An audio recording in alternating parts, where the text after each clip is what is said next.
أعوذ بالله من الشيطان الرجيم. بسم الله الرحمن الرحيم. ويوم نبعث من كل أمة شهيدا ثم لا يؤذن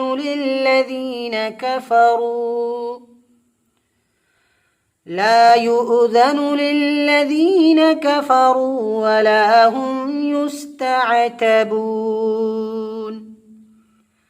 وإذا رأى الذين ظلموا العذاب فلا يخفف عنهم ولا هم ينظرون. وإذا رأى الذين أشركوا شركاءهم قالوا ربنا هؤلاء شركاؤنا الذين كنا ندعو من دونك فألقوا إليهم القول إنكم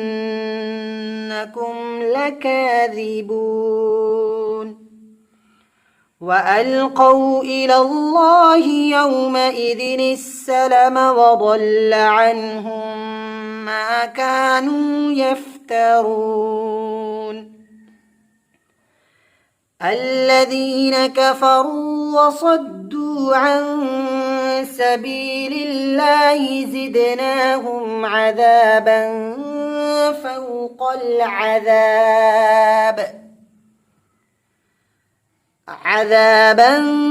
فوق العذاب بما كانوا يفسدون. ويوم نبعث في كل أمة شهيدا عليهم من أنفسهم وجئنا بك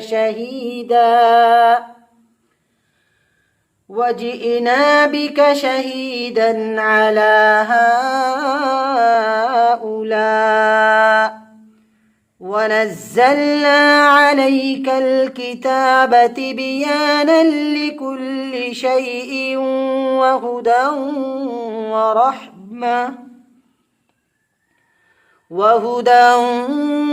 ورحمة وبشرى للمسلمين.